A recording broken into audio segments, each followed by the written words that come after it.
that first spiritual experience you'd like to share with us? I have one. Very good. Ever since I've been going to sleep with the tape, Yeah. I've been having a lot of revelations, and a whole bunch of information just outbursts out of nowhere. Can you give us an example? To the tape. Can you give us an example? Huh? We could be speaking about like OBE, like the out of body experiences. Yeah. And then the things I didn't know, talking about like the tunnel, like things I didn't know previously, like those things, it would come out as if I knew them before. Well, you did know everything before the fall. Yes. Right. At that time, it's time for us to wake up those that were snatched away from visible flame. It's time for them right now to come forward.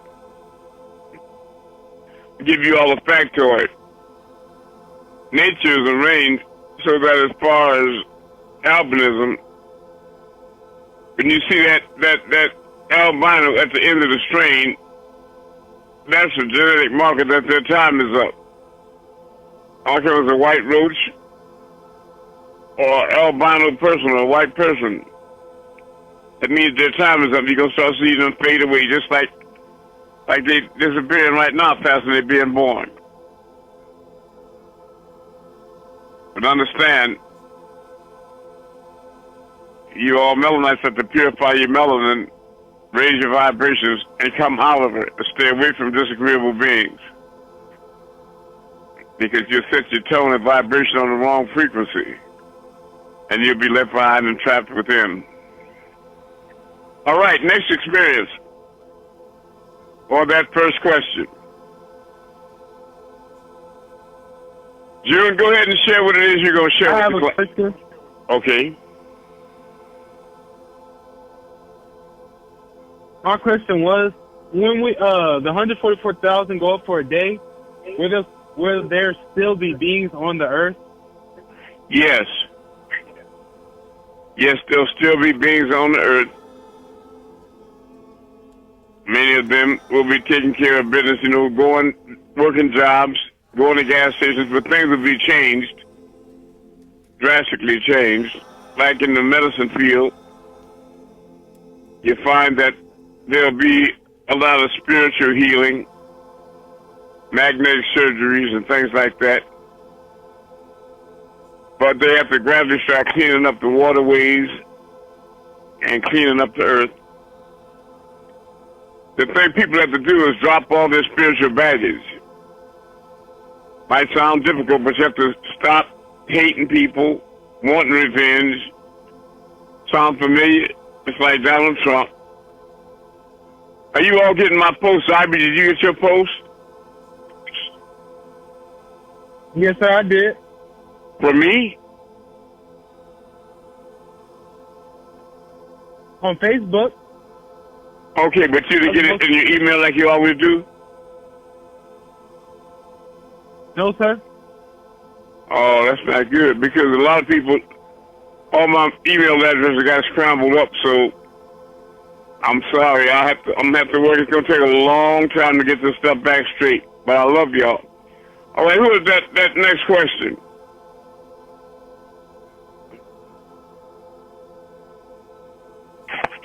I have a question. Very good. Yeah, so with, things like vesica Pisces, dimensional shift, and all of that, and people being on different vibrations, states of mind, mentality, the question is, will everybody experience this end time the same? 10 times the same? No, the end time. No, they won't. No, they won't. Many of you all will be taken up by myself, Amun-Rayay, in the last days, by August 2030. Some will be taken up in the event. But to throw some light and blind corners, let me read this to you. This was written by Pana Babianu. Rahubat, greetings. As I come before you this day, on paper with pen in hand, My heart is filled with much pain for this world. Most don't accept me for what I really am. I have become by those beings that chose to use me. Yes, I hurt till water falls from my eyes for those who think they can be of me or judge me by their belief system. Human between human, for I am not. I often wish I were human, for you have been given so much to feel. I spoke from 1973, when I returned from Egypt, as well as many other places. My cup runs over. So much to say, and given only 2.5 years to make 1970. For the long walk on the short path. That's what I took with Yanu, the long walk on the short path. 30 years. That is until 2000. That's the first half hour. The second half hour is 2000 to 2030. Amun-Rayay's time to rule. Yet it moved on by our calendar by 19 years. So Amun-Rayay Sa'at. Amun-Rayay was from 1973 on its way to alignment. I was told then by the three, Krill, Alamar, and Sa'at, the little ones who were with me from my youth, what was to come. They would visit me in New Jersey and draw symbols for me. Then ask, do you see? Once I did, I could only ask, is there another way? They would look at each other, then back at me and say, nothing. I knew what that meant. So time passed. I grew to manhood, moved from place to place. They would come to me, school me. They have come to me too. Said, we can use these books, yet they mean nothing to us. But humans seem to want to live by them. So we will use them for a time. You look then, look again, and on the third time, you will see inside of any put in front of you. And this did happen to me. I was always alone, I know, no matter how many people were around me. I did things for others, not myself. I was alone. I am alone. But being you all don't seem to give as I have, and don't know if you really, I don't know if you really will bring me out. Let me tell you all what they showed me. It will hurt. You may not even trust me, but it will come to pass. As it is numbered by the movement of the sun, moon, and stars.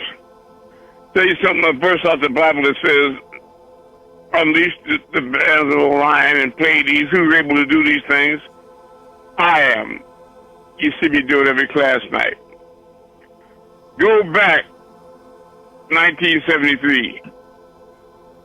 They came from the sea. Amun-Rayay. That's a female deity. I saw her, a violet hue, about the size of a mid-sized car.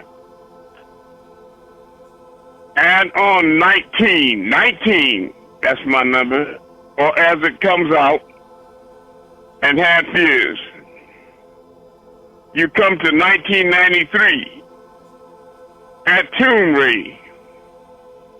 The sun is born. then on 19 years to 2012 at Amun-Rayay. I tried to show you, as they did with me, symbols over the years. Well, now, I will make it plain. The planet is in the middle of 4 cycles.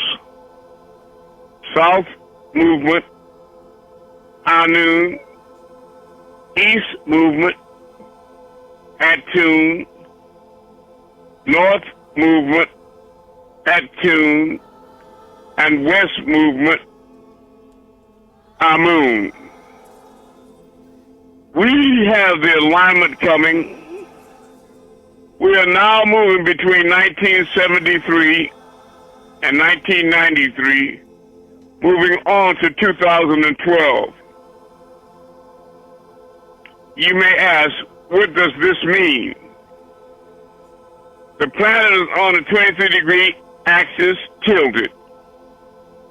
Now the ice is melting up north 23 degrees. The water will flood this third part of the planet. You all see the floods. The Western world, or West movement, by the year 2012, as there will be the sun, galactic center, or high sun, at Amun-Rayay, or 2012, a meltdown, and so much more. And those children of the green light should have been taken by Amun-Rayay, setting for 19 years, 2031. Same as I spoke to you, 1970 plus 30 equals 2000, or 1/2 hour. 2 cycles, 6,000 years moon cycle, 6,000 years sun cycle, 6,000 years moon cycle, and lastly 6,000 years sun cycle, or Atum, that 24,000 years, the equinox, but with the planet on a 23-degree axis, you also get 26,000 years of the precession. 26,000 years cycle, the meltdown, then the blackness again. Once the sun is aligned, it will set in the west. As the sun rises in the east and sets in the west, so shall all be coming of the Son of Man to the west. It will set in the west. Amun, without the ray,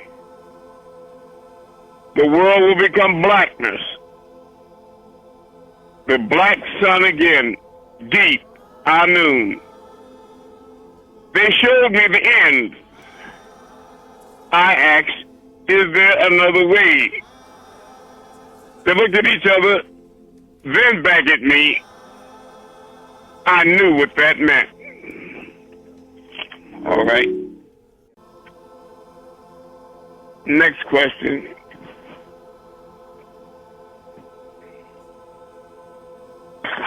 That was cool. I have a question. Okay. I know back in Ansar days, the covenant of the rainbow meant that the earth would not be destroyed anymore by water. That's the Abraham doctrine. Yes, exactly. So it's like it won't be destroyed by water anymore. It speaks about, he said, like Revelation, a third part of the earth, not the entire planet. You also see fire sweeping the planet. The United States, for example, from west to east coast. But they're trying to keep these things out of the news cycle. They're trying to keep these things out of the news cycle to keep panic from sweeping. And you also know that the Antichrist is taking his seat, which is ushering in the apocalypse. The hourglass is emptying. Yes. Rahubat.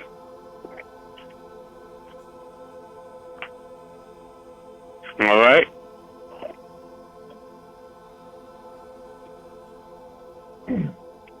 If I didn't answer your question, go ahead. What is your question, sister? Oh, go ahead. Please finish so they can know. Go ahead. What is your question?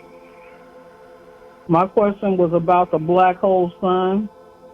So is it like completely black? Will it be complete darkness? It will be in the hearts of many. It will be darkness, thick enough to touch. Can't see your hand in front of your face, devoid of light. That will be one of the negative effects of the end times, yes, for those left behind.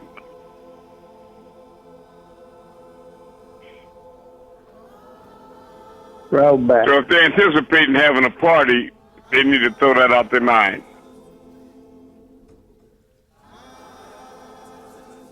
I have a question. I'll do my best. All right, Shida said they got one mind, right? One mind. Okay, who has one mind? No, I said that's all it has is one mind. We all share it, right? Exactly. There's one universal mind. Right, Multiversal mind. What about spirit? There's only one spirit too, or everybody got a spirit, and it's a whole lot of spirits? Well, it's more complex than that. Because let's look at you, for example. Individually, you all have a spirit and you have a chakra. You have 7 chakras inside of your body, and you have 1 chakra outside of your body about 3 feet over your head. You have another chakra higher than that, another chakra that extends to the end of the abuga, or the atmospheres. You have 1 chakra, ultimately, that's as far out as the edge of the universe. Another chakra that reaches the extent of the galaxy. So when I tell you all that when I'm moving stars, I see that bright light over my head, that's one of my chakras outside of myself. You understand?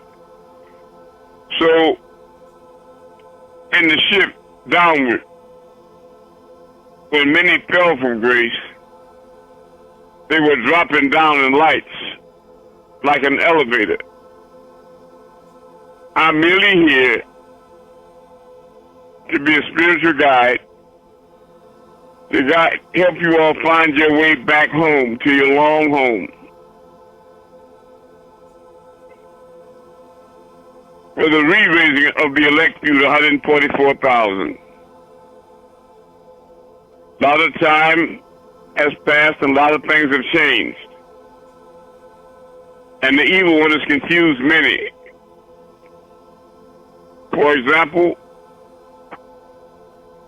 it's stated that I will return for the 144,000 lost but now found sheep of the tribes of Israel only. They're making reference to the original Jews, the original seed of the tribes of Israel. And not those Khazars that is stated in the scripture as there are those that say they are Jews, but are not, but are the synagogue of Satan, like Bibi Netanyahu, and these are the European white people, posing as Jews. Many of you are here in the West. That's why I was sent to the West, because you, as the tribes, the original tribes, have been scattered all over the world. And it's time for you now to be gathered. And that's my job, because the truth that comes to me should be like a magnet that attracts you. You should all come home before times are beyond repair, and you're cutting it close. You better get serious and get involved in this mission. It is your blanket, your refuge. It's your only safety. There is no way to the Father except through the Son.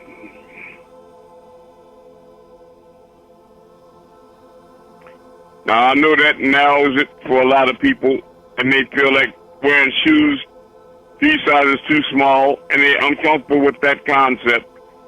But truth is truth. John 8:32, know the truth, and the truth will make you free. So what about the spirits, though? It's more. Everybody got a spirit, or just one spirit that we got? I guess we all got a spirit. Yes, everybody has an individual, unique spirit. For in this world, everybody and everything has a spirit. Even animals are spirited. You can have a spirited horse, right? But you have elevated spirits. You have 7 chakras inside of your body, for example. And those are spiritual lights. Every chakra is a spiritual light. But you have ascending and descending lights, or chakras. Now it's time for you to climb up Jacob's ladder. We are climbing Jacob's ladder way up high. Step by step. Up your own spinal column. One plane, tab deck after another. You have to make the ascension until you free yourself from this flesh through your crown molar, through that stargate, and rejoin your spiritual brothers and sisters on high and become again a member of the immortal race, timeless. But many have become drunk with this world and its stimulation, and they're terrified of what they think is death. But let me explain. There came a time over you when the angels were ordered to form your body of sounding clay, and they all refused at the earthly minute and cried. After Enki came down and was fit for the job, he formed the vessel of the body of man, and the earth asked, will he cause mischief and shed blood? Right? But now, the man rebelled against being placed in the physical body. When your spirit was compelled to go down into your crown molar, into that vessel, it fought back and rebelled. But it was compelled by the Most High and forced down into that mud and animated your flesh. The Most High made a promise to you. He said, because you have done this thing and again rebelled, the day will surely come when it's time for you to be free, to release from that body, and you rebel against that too. You won't want to leave. What sounded like madness at that point. But I tell you, that day has come. And people would rather be just a neck and a head protruding out of the belly of a jackass, upside down, than to leave that body.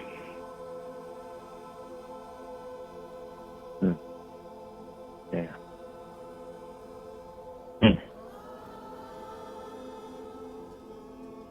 That's facts. Mm-hmm. And many know in their heart of hearts that's true. So if you're wondering why am I doing everything to get you to reconnect with your spirit, which is binded to your flesh to create the living soul, the answer lies directly within the information I just gave you.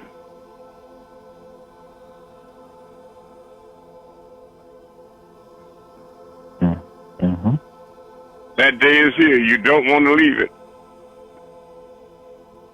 Mm-mm.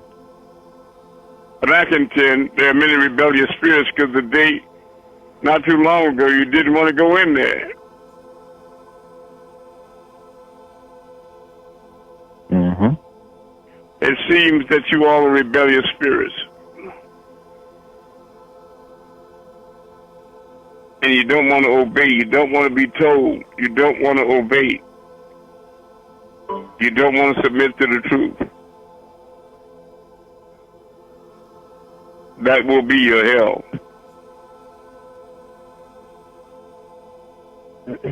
There's none coming after me. I'm the last. Take heed. Next question. A friend of mine asked me about Enki and Enlil. I'm going to ask that question anyway. He just wanted to know if Enki and Enlil get along. They were brothers, though, right? Enki, Enlil. No, they don't. They ever fight against each other? They don't never fight. Yeah, they do. In the same way that Jacob and Esau fought, Cain and Abel fought. There is a war in the heavens. Mm-hmm. Mm-hmm. The problem is with the two brothers is they're both the sons of Anu, the Most High. But Anu, he went traveling through the cosmos and met up with a draconian tribe, a species called Umshungal, very vicious water serpents. And he took to mate the daughter of a chief named Shetar. He took his daughter Id as a mate. And by that union, his oldest son was produced as Enki. Then he took a wife from his own kind and gave birth to Enlil. Enki, as the oldest, was known as the wise scientist, and he was superior in many ways, so that when they came to Earth in 50s and Shams, they landed in Sumer. And the council was deciding who would be the ruler. They drew lots and decided it would be Enlil because of his pure bloodline. Enki disagreed, and in anger, he migrated to Ganawa, to Africa, so that many of the little people, the little women, came to him freely. And he gave birth to demigods. Then later, as a merman, he went to South America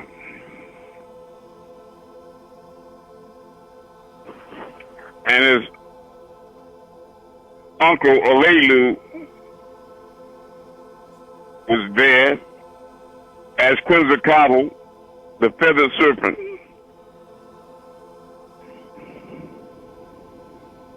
And traveled out into the cosmos and met an even more despicable and dreadful draconian species,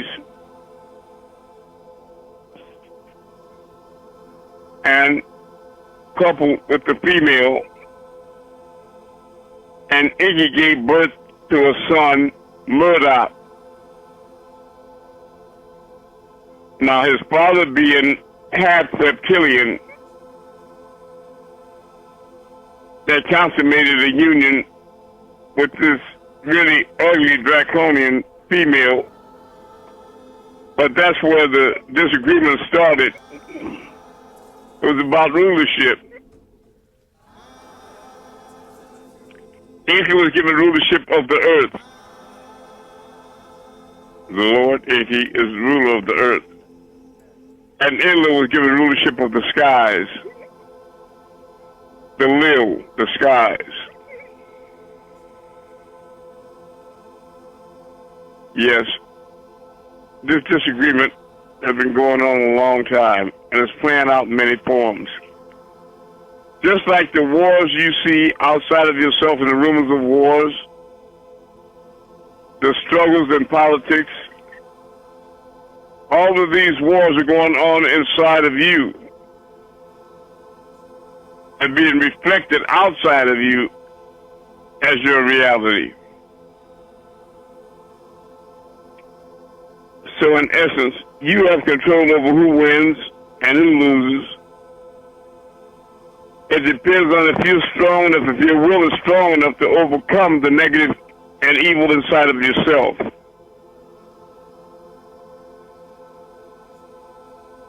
If not, you lose, and you and your reality fall into the bottomless pit of fire.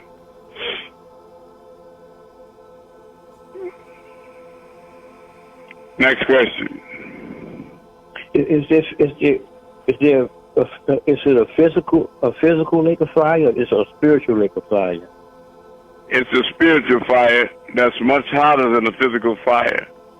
It's a fire that's kindled by the Most High that rises above the heart, a smokeless fire. It's the fires of desire. It's the fire, like I gave you all the example, of two drug dealers. One is a pharmacist, the other deals heroin on the street. They were schoolmates. They're both very successful in their own endeavors. One day the pharmacist meets up with her friend, the heroin dealer, and during the conversation when she turns around to go back to her very successful life, the street drug dealer flips her a bag of heroin as a gift.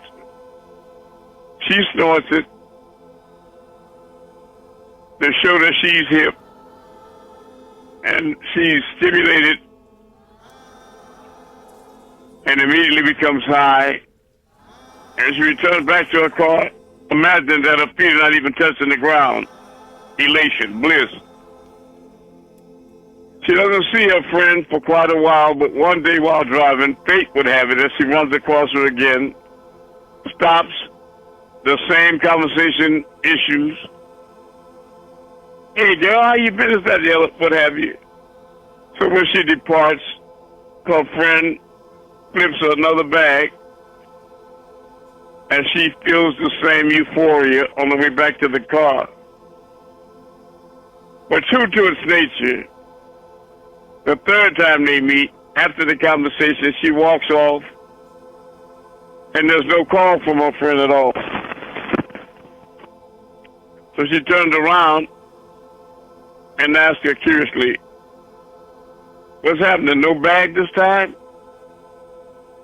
And she says, "Well, girl, this is what I do for a living." And that raises her eyebrows, and out of pride, she says, "What do you mean, money? What you charging for that? I got, you know how much money I got? That ain't nothing. Give me 10 of them." Now, the nature of this forbidden fruit, this poppy seed, is that the more you take of it, the more you need. And it has a terrible side effect, and that not only do you need larger quantities, but at quicker intervals as well. So that's like a smokeless fire that's rising up inside of you. You're starting to burn. Because now you reach in a place where you're so preoccupied with the 10 in your drug that you don't have time to go to work, and your life is falling away from you. Your family, you're stealing televisions and pounding cars. And now you need large quantities at very quick intervals, and you don't even feel the elation anymore, you're taking the drug now only to keep from being sick. Got you. The devil got you. Welcome to hell. That fire is blazing. Can you see it, son? Mm-hmm. It's a fire that's so hot that one thought could burn up 50, 60 acres a week. It's a hot fire. So that if somebody was burning like that and they threw a cigarette down on the sidewalk across the street from your stump, the spark could put your eye out across the street. It's a hot fire. But you don't see any smoke, but they burning, trust me. Desires to lead to all suffering. Desire material wealth. I sent you all a movie called The Sin Eater. I hope you watched it. The Sin Eater. Yeah. And I'm telling you, I got a lot of new information for new packages right now. The wise among you will send for them. I got some packages going out right now to Amanda, Zyrie, and June. And Katat is here with me now.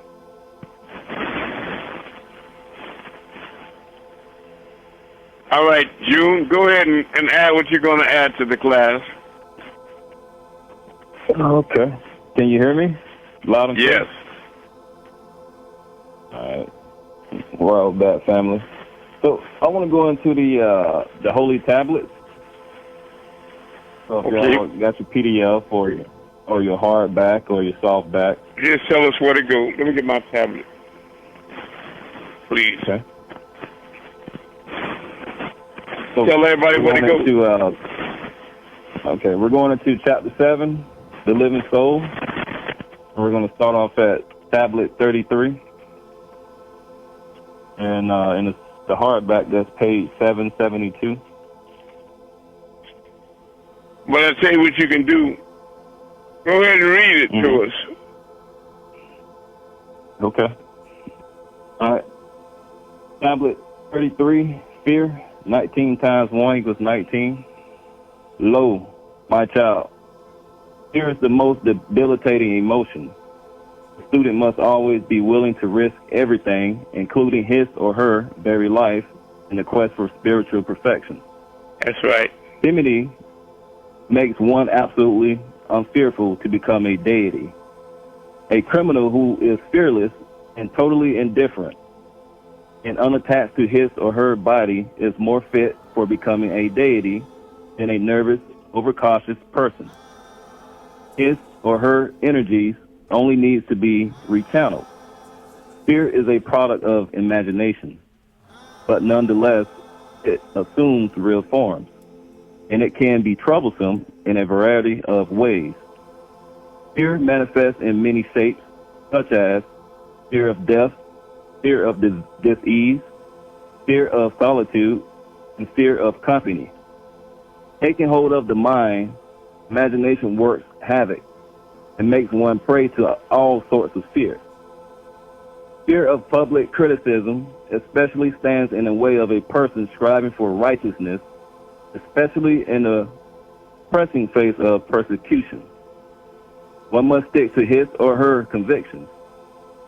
Only then can one grow. Fear can be overcome by self-inquiry, devotion to a higher cause, and the cultivation of the opposite of fear, courage. Positiveness always overcomes the negative. The courage always overcomes timidity. All right.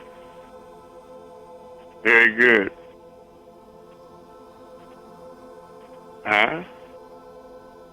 So that's why I had to share.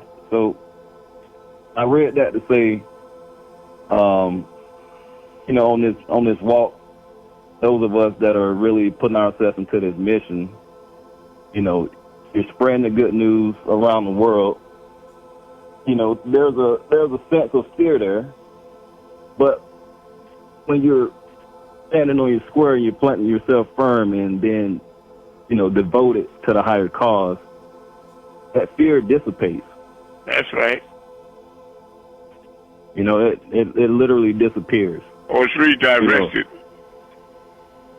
Your Mhm. fear of the Most High becomes greater than your fear of the devil. But your fear of the Most High is not the same fear as the fear that a man has of being stabbed with a knife in an alley. It's the fear out of respect.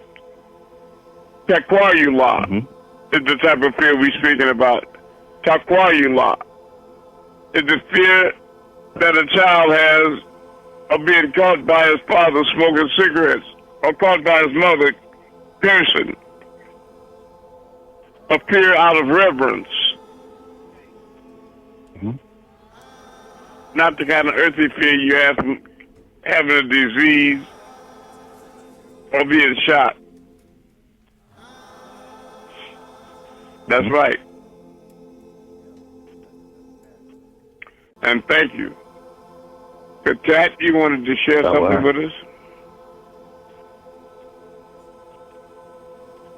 Kat? Yeah, right back. Okay. Actually, I'll piggyback off what June said because it kind of goes into it.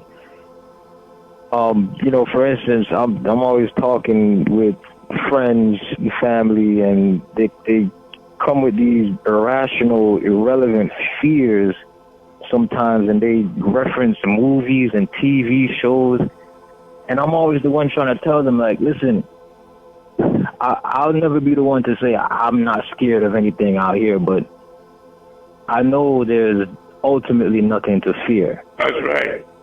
I try to get them to realize that because I've taken the spiritual path, I'll always be able to look at any situation or whatever happens to me in a way that I know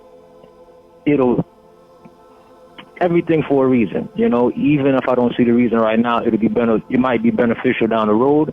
This is something that's been prevalent in my reality. So when I hear people talking about certain things, I don't want to do this because of that, or I don't want to do that because of this, and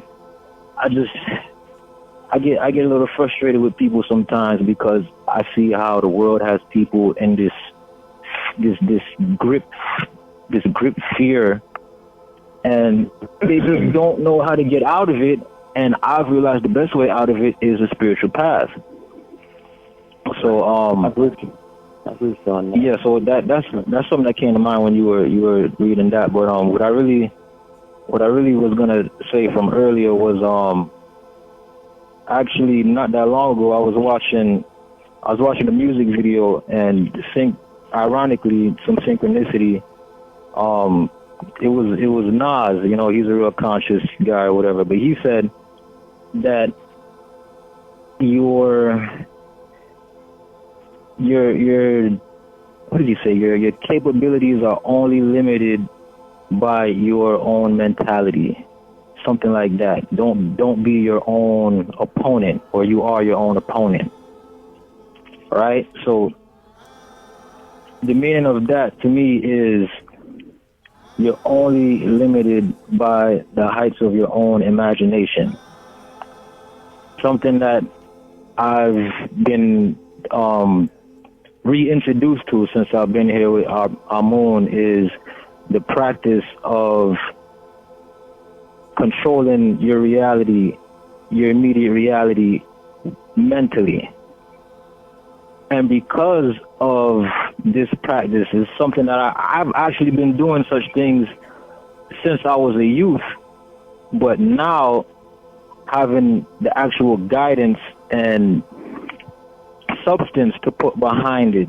You understand? Like something as simple as trying to will the team you want to win the game, or trying to will the person you want to win the game show.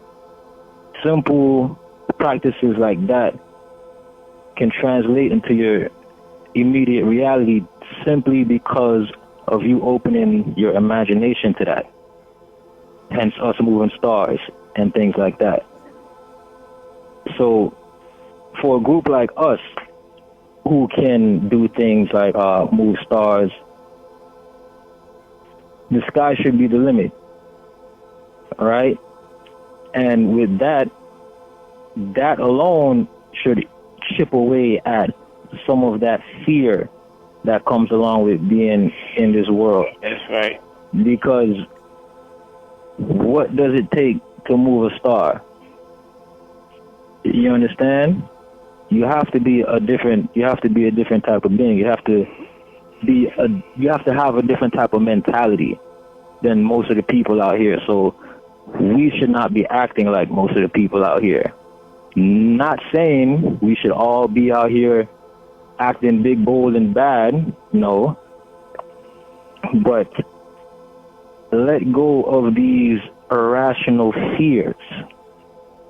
Most of them are, if it hasn't happened to you before, has it happened to somebody in your immediate reality, then it is an irrational fear in my mind. So the height of your capability is only capped by your own imagination. And that's pretty much the message I have for tonight. Just to remind the fam that in these times, especially as the veil is thinning, the dimensional shift is, I mean, I'm pressing, I don't even want to say it's approaching anymore. I want to say it's here. The dimensional shift is here. So now is the time for us to step into our affirmations, our prayers, to really bring that power into our beings and open up our minds and our imaginations at this time, because we're seeing things each and every day that should let you know that we are in a special place and time where things weren't the same way they were 20, 30 years ago, and there's no telling where things will be 20, 30 years from now. But we know right here, right now, we are at a point where, for instance, manifestation is coming quick. For a lot of people, I know for a lot of you, synchronicity has picked up. You understand? These things, right, the angel numbers, constantly, these things are proof that we are in the midst of a transition, and we, as spiritual beings, need to be beacons to show the rest how to draw in this cosmic power and then disseminate it to the world. Mm-hmm. So I just want to remind the family, get on your affirmations, get on your prayers, get on your chanting, get on your meditations, spread the posts, all of that. So, because at this point in time, this is a very special point in history, and we're part of the history. We're all going to make history. So drop the fear. You understand? There's no reason to be apprehensive anymore. Thank you. Nothing can be truer. And I'd like to add to that. Did you have a question? Wait, I'm asking a question, man. Okay.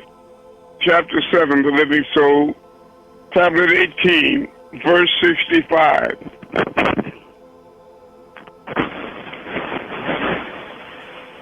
Chapter 7, Tablet 18, verse 65. That's on page 705. 705.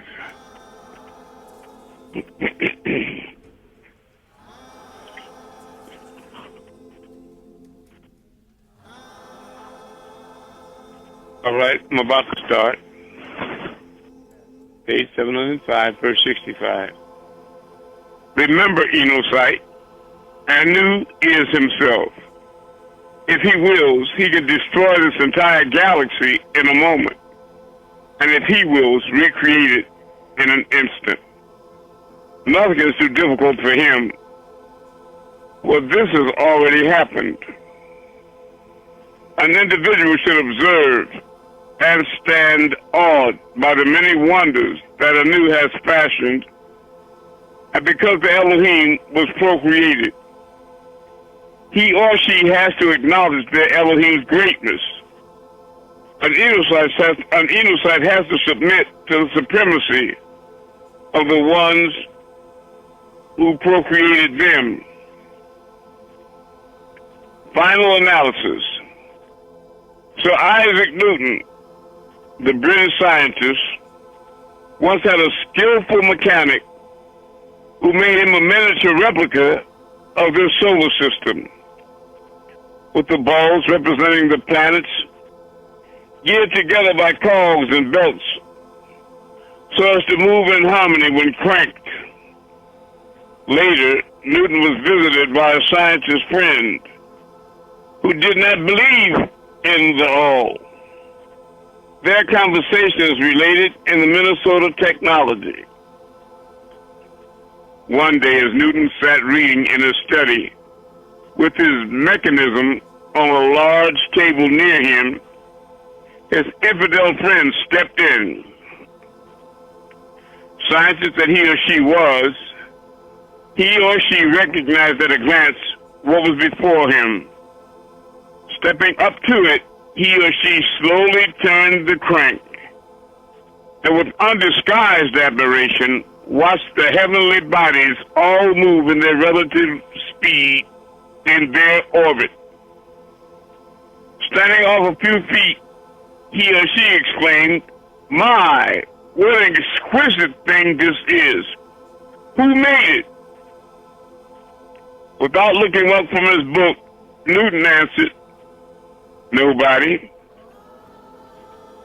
Quickly turning to Newton, the infidel said, "Evidently you did not understand my question. I asked who made this." Looking out, Newton solemnly assured that nobody made it, but that the aggregation of matter so much admired has just happened to assume the form it was in. But the astonished infidel replied with some heat, "You must think I'm a fool. Of course somebody made it, and he or she is a genius. And I'd like to know who he or she is." Laying his book aside, Newton arose and laid his hand on his friend's shoulder. Now this thing is but a weak imitation of a much grander system whose laws you know. And I am not able to convince you that this mere toy is without a designer and maker. Yet you profess to believe that the original from which the design is taken has just come into being without either designer or maker. Now tell me, by what sort of reasoning do you reach such an incredulous conclusion? Echo the word of all the newsbearers, wise men, astronomers, sages, and saints. La ilaha illallah Kalum, nothing would exist except by way of the all. Freedom, reality, truth. The five basic elements, in their subtle or pure form, the five basic elements combine in definite proportions to form gross elements. It is these gross elements upon which the existence of the planet Earth depends. While this view may not seem to correspond exactly with modern science, by following the essence of the thought behind it, one gains insight into the intricate relationship between matter and spirit. According to the doctrine of quintuplication, each gross element is made up of one half of its corresponding pure element and 1/8 of each of the four other subtle elements. An example of this can be seen clearly in the chart for gross Earth, in which the Earth is composed of subtle Earth and in 1/8 each of subtle ether, subtle air, subtle water, and subtle fire.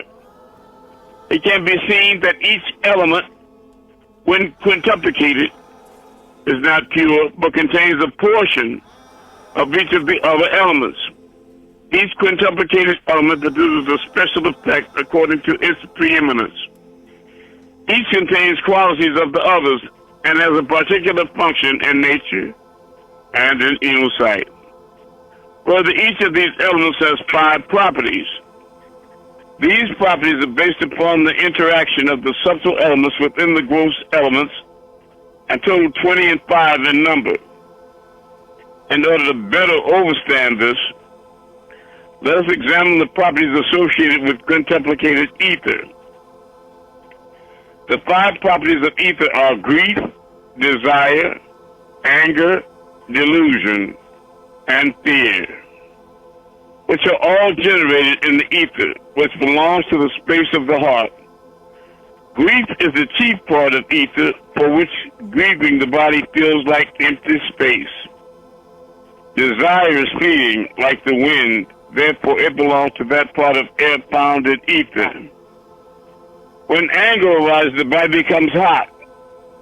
Anger belongs to that part of fire found in quintuplicated ether. Delusions is as pervasive as water and belongs to that portion of water found in ether.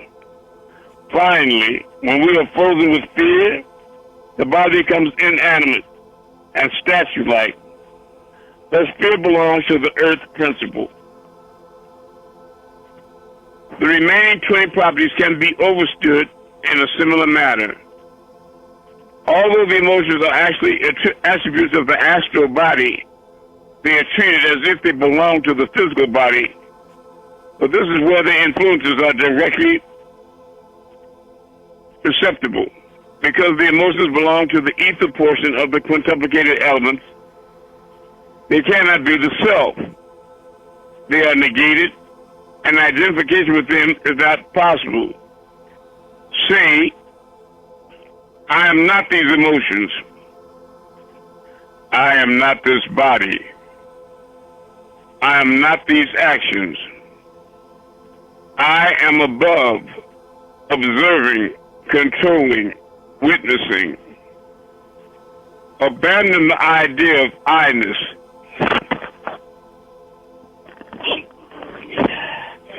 And mineness and identity with the imperishable atom, you, which is entirely different from the 5 elements, which is the knower, seer, and witness of all these products.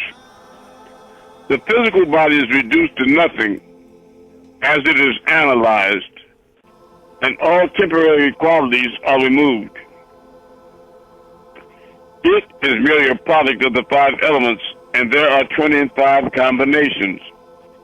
Modern scientists and doctors only understand the gross attributes of the body. The 5 elements and 25 properties are mere limiting adjuncts. When the body is stripped of them, that which remains is you, the self. One must learn not to identify with these quintuplicated elements that make up the 5 sheaths. The body is fictitious play of illusion and ignorance. Attachment to it is bondage. And grave is coming. But negating the idea of possessiveness and attachment to its illusory qualities, one can achieve emancipation, freedom. Ignorance is responsible for all misunderstanding and dissension. Only true spiritual aspirants can transcend it by long, hard discipline and practice. Because of ignorance, the common insight could not overstand. You shall know the truth, and the truth will make you free. When you hear the statement, I and my Father are one, it meant by eliminating the body, name, and external qualifications, we would eventually merge with the source from which we came, the all. The 7th plane is the doorway to the all. The highest plane, many assume that these words applied only to Tammuz and not to themselves. Very few understood his meaning. That thou art. A word and its meaning are linked by a thought wave. When the word fire is pronounced, the corresponding mind wave is energized, and there is visualization of the concept. The reverse also takes place. When one sees a fire, the mental image gives rise to the corresponding verbal utterance, fire. This relationship between word and meaning can be simple or complex. It is simple when it generates the word's primary meaning, the sun is hot. If a child is asked to draw a leaf, he or she copies it from nature, but an artist will draw it indirectly. There are indirect relationships between words and meanings. In the statement, "It is hot today," the implied meaning is that the sun is hot. Sometimes the direct meaning of a word is dispensed with, and only the implied meaning is taken into account. The statement, "The house is on the river." Now imagine that this same friend sees him 10 years later as a wino in Atlanta, Georgia. He says, "This is that same Billy Paul. There's a certain word, this, refers to the singer Billy Paul as he was known before. It is associated with the idea of a successful professional enocite, dressed in a suit and separated in time and space by 10 years and 1,000 miles. Certain elements are contradictory and must be eliminated. A successful singer is not an unemployed wino. Atlanta, Georgia is not New York. And the streets of Atlanta, Georgia are not Radio City Music Hall. Also, the period of time, 10 years, cannot be equated with the time at which the statement was made. In the statement, "This is that Billy Paul," only a portion of the direct meaning of this and that is retained. It is only the idea of a Mr. Billy Paul free of impermanent qualities, which is non-contradictory. Only after the mind has gone through this complicated process, which it does in a flash, can this Billy Paul be identified with that Billy Paul. After the opposing associations of name and form have been set aside, this is what remains.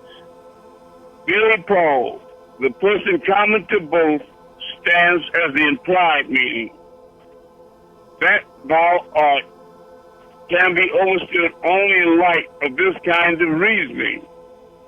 That thou art does not refer to the direct meaning of the body. Name, form, clothes, location, status, time, and place are eliminated. Note, even benevolence. Here. Stop making noise. Note, even benevolence, agreeableness, goodness is binding. Chains may be of gold or iron, nevertheless they are chains. Most people misunderstood the body to their self. They cannot understand that thou art, because they lack the patience to consider deeply the significance of the words. Words are double-edged weapons. If misunderstood, they will be detrimental to one's progress. Properly understood, they can carry one across the depths of ignorance. The significance of that thou art can be grasped only after long, detailed, and careful consideration. Then it will be apparent that an insight has made was made in the Creator's image. It does not merely mean that the Most High resembles a human being, but also one must look into an inner sight and realize the Creator's nature is enshrined therein. Tablet 19, the mind. Lo, the mind is neither visible nor tangible. It exists not in the physical body as does the brain, but in the astral. Its magnitude cannot be measured, for it carries all feelings, ideas, and impressions from this life, as well as intuitive knowledge of what is to come. It is the mind that must be corralled and controlled in order to achieve that true peace of union. The mind acts justly to its desires and does not care about consequence. It thinks of some pleasant looking or pleasant tasting food and must have some. When warned of the poisons it contains, the reaction is to discard the warnings, find some excuse, and eat it anyway. However, the pure consciousness, which is beyond the mind, which is read from the mental, is the witness of all that is perceived. But it neither acts nor reacts.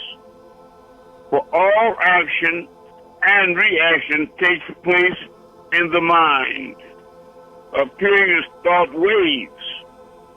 Thought, the most powerful force in the universe, initiates all action. Activity carried out on NASA is only a mirror of the inner workings of the mind. That which is assumed to be reality, the physical environment in which a person lives, is only a projection of the mind. In truth, when many mental modifications are resisted, one is no longer affected by the comings and goings of the world, and self shines forth in undisturbed purity. When the thought waves are still, the perceiver rests in his or her own true nature. That state of pure consciousness is achieved when the mind is no longer modified by the activities of thought waves. When the waves of the lake are stilled, one can see the bottom clearly. Likewise, when the thought waves of the mind subside, one's essential nature becomes evident. With the surrender of the ego, the individual becomes an instrument in the hand of Anu, the Most High.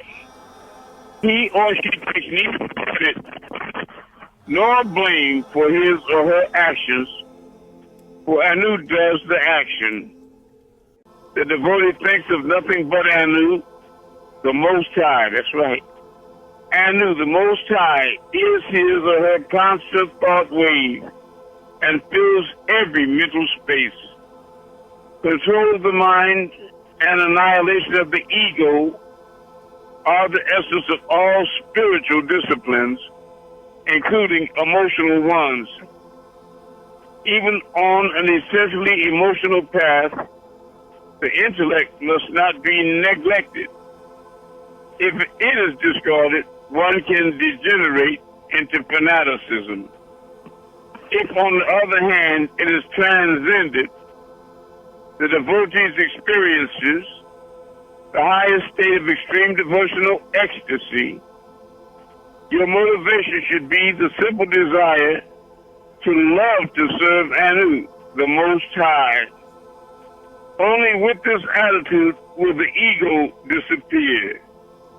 One cannot obtain liberation until all desires, including spiritual desire itself, have been burned. Pure peace is devoid of desire, ignorance, and emotions. Pure love is untied by lust and is difficult to develop, encompassing a pure desire to touch and embrace his or her physical and astral form. This is encountered frequently in the poetry and writings of the Order of Melchizedek, the true mystic. If one Enocyte calls another a fool, it is only a verbalization, a vibration in the air. But what a thundering thought wave it creates. One simple unreal word wreaks havoc, throwing the physical and emotional body into chaos, destroying all happiness and peace. One is not a fool because he or she is called a fool. If a person were called a donkey, he or she would not grow longer ears and a tail. Yet it is not unusual for people to react in anger to such statements and in the process actually give validity to them. The mind attributes meaning to words by which the delicate degree of difference of the words are perceived by any of the senses or by the mind, giving them a false reality. Such relations to meaningless vibrations is the cause of countless human troubles. Overreaction to words and jumping to conclusions are weaknesses of the mind. The thought waves must be restrained at all times. One must be particularly weary of praise, for this too is verbal delusion, and the ego is ever ready to pounce on any opportunity to see itself as better or different from others. Not everyone is going to feel the same way as one who bestows a compliment. Inevitably, the pendulum swings in the other direction, and criticism will be heard sooner or later. But true happiness should not rest on praise or abuse. For in all conditions, your true essence is beyond qualities and beyond change. Just as water may become steam or ice, it still retains its underlying essence. The weaker a person is, the less retained restraints he or she has over verbal essence. Then the mind is not concentrated. The perceiver identifies with its modifications. Then thought waves arise. There's the immediate tendency to identify with. The thought wave spawns a host of others. The mind is a slave to its preoccupations, identifying with the same problem wherever it is. The thought waves give rise to countless others, all in search of happiness, but in fact, it is only foolishness, for the very rising of the thoughts themselves destroys the peace that the mind craves. There are 5 types of thought waves. There are 5 types of thought waves, some of which are painful and some of which are not. The 5 kinds of thought waves are right knowledge, erroneous overstanding, verbal delusion, sleep, memory, correct precipitation, interference, and competent testimony are proofs of correct knowledge.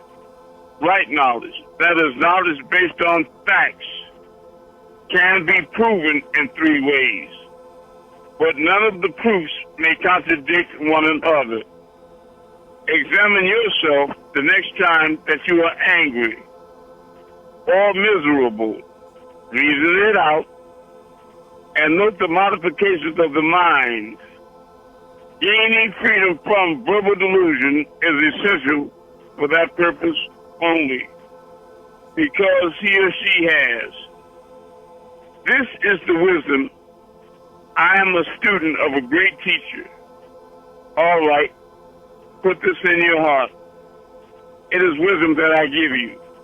I am a student of a great teacher. I walk with the teacher. I talk with the teacher. I learn from the teacher. And of course, I learn to love the teacher. Eventually, an enemy comes and kills the teacher, correct? And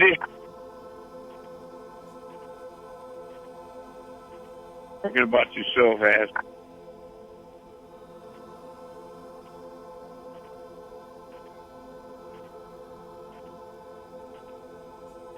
You are garbage.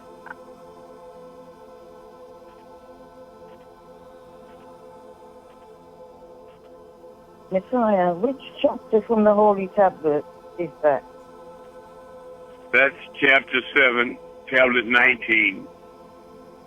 Thank you. I love you. And I'm going to leave it go right there. Did you get my email? And That was beautiful. No, I didn't. yeah, well, y'all know the class every Thursday and Sunday until I can get this mess straight, okay? Okay. But I do love you all, and it's time for you to get these spiritual practices. I tell you, the information is on another level. Reach out and get them right now and support the mission and acquire your spiritual packages at the same time. Invest in your future. This information is powerful, and it will assist you in your personal transformation. Okay? Okay. I love you all with all my might, and more than you can possibly love yourselves. We are one. Nitya Authority. Amun-Rayay, Asa. Messiah, servant of the 144,000 purifiable souls. Peace.